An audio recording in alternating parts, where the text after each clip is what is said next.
Welcome back, everybody. This is Family Time 197. We're revisiting responsible decision making, and we're touching the surface of ethics. Going to get into a discussion on ethics a little bit. And this is a deep, deep well that we could fall into. We're just going to scratch the surface. And if you take my character and leadership class, we talk more about this and expand on these ethical constructs.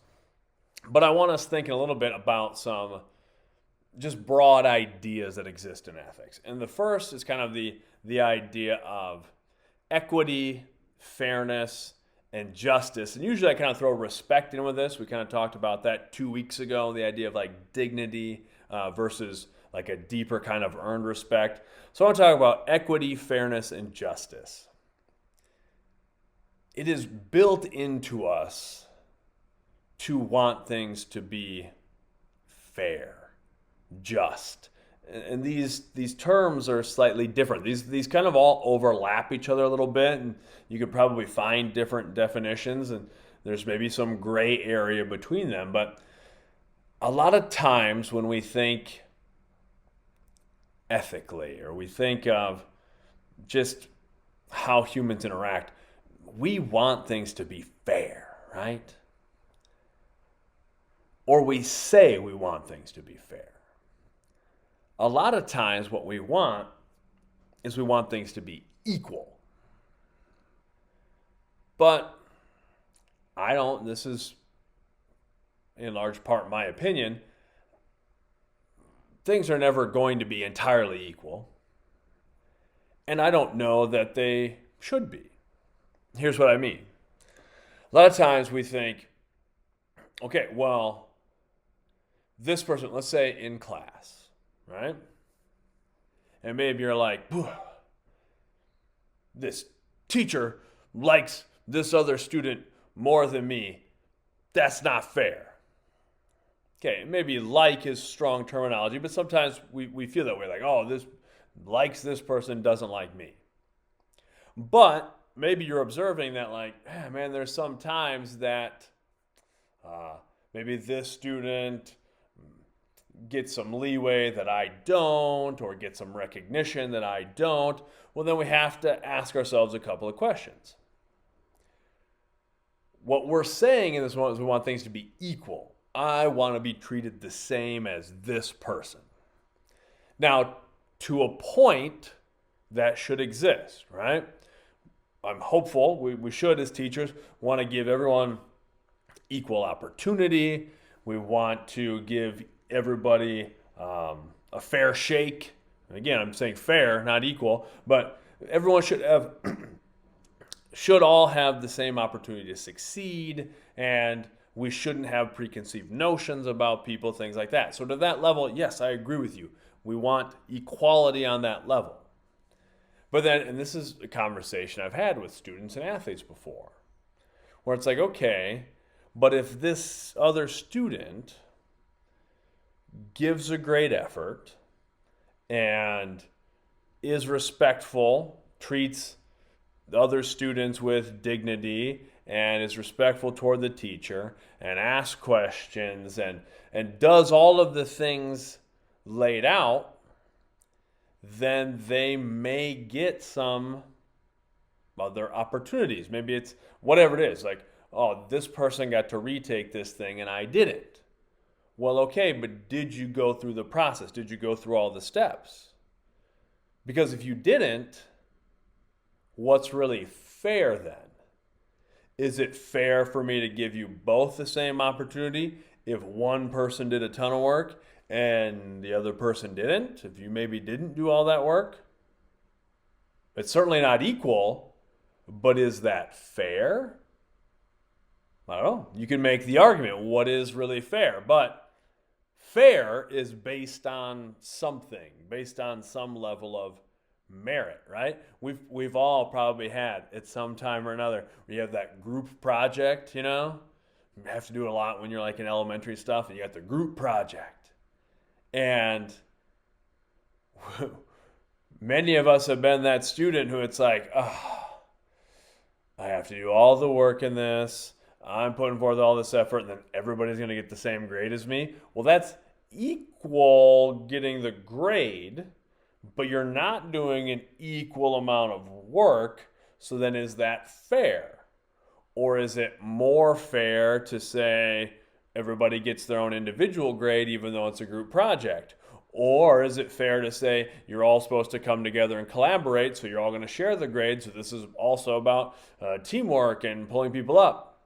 I don't know. Those are all things to consider. Now, if you're the person sitting in class going, I've never felt that way during a group project, then you may be the person in the group project who is not pulling your weight, and that's not great.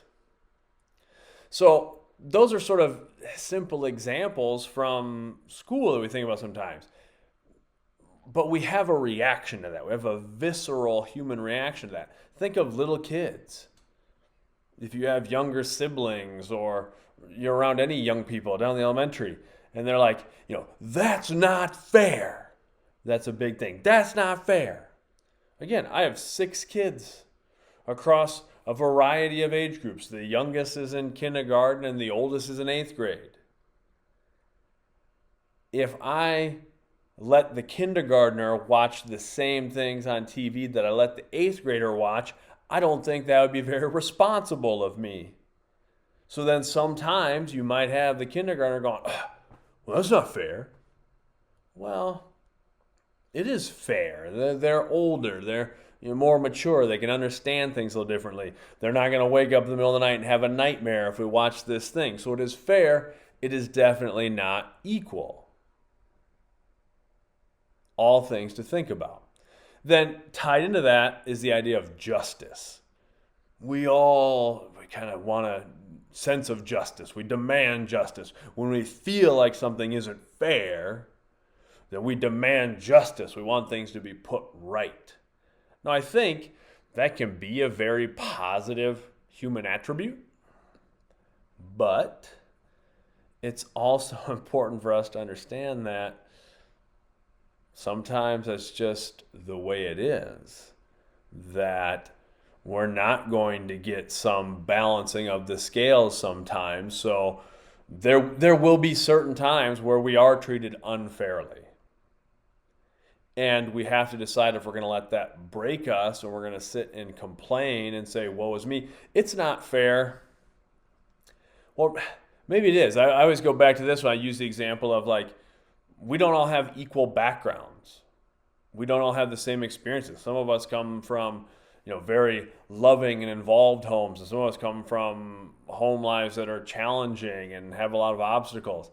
And that's certainly not equal. We're coming to school with those very different backgrounds. And then I often say, well, it's not fair. It's not fair that, if you're a student, you didn't choose to have a challenging home life.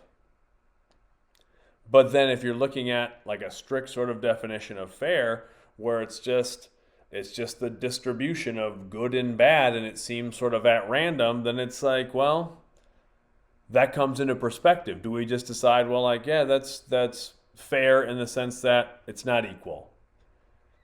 There's going to be good stuff that happens. There's going to be bad stuff that happens.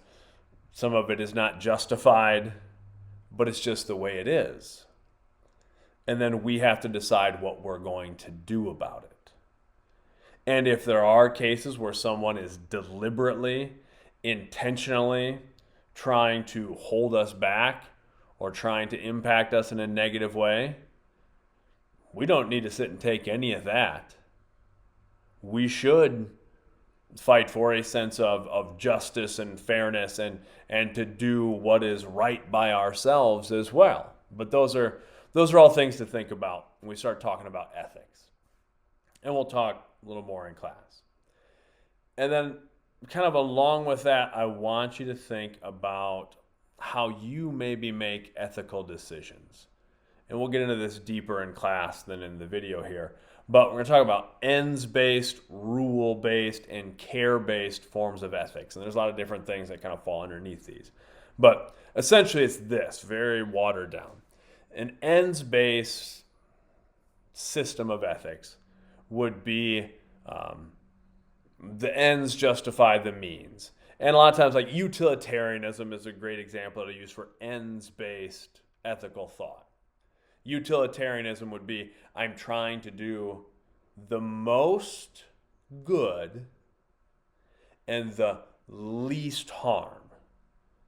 Because when we face ethical dilemmas, the decision isn't always clear. The right decision isn't always clear. So we have to decide, okay, if it's ends-based, how do I do the most good, the least damage? I'm going to make my decision based on that. I'll have to use Spock as an example of that. That's a reference not many young people get anymore. I assure you, in class, I will spend far too much time trying to explain to you the difference between Captain Kirk and Spock. Believe me, this is a good example, even if you don't understand it. But Spock, very utilitarian. It's just, it's all about logic. Do the most good, do the least amount of harm. That's not a bad way to go. Rules-based ethics would be more based on here is a set of rules. Okay, I follow the rules. Whether it's in schools, I follow the classroom rules. I follow the building rules. That's where I'm building my sense of ethics around that. When we're kids, most of our sense of ethics is rule-based. My parents told me to do this, or my guardian, whoever, my teacher, they told me to do these things. I'm trying to adhere to those things. And that's kind of how we start. That's how we start learning a sense of ethics.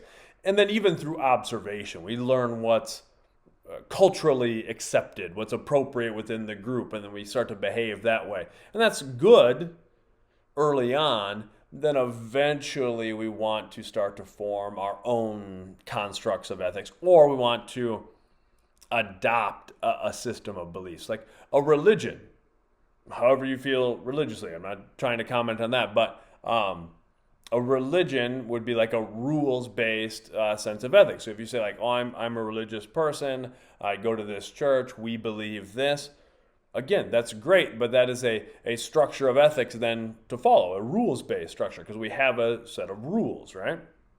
Okay? And then there's a care-based approach to ethics.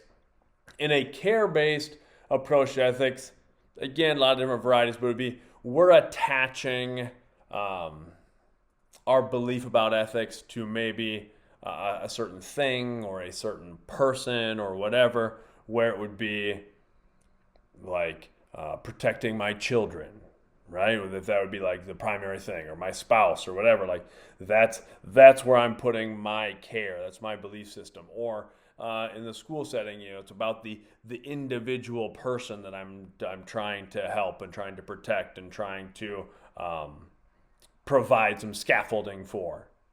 Okay, that would be a care-based. We'll talk about that in a little bit more detail. But there's different ways that we can kind of enter into ethical thoughts as well.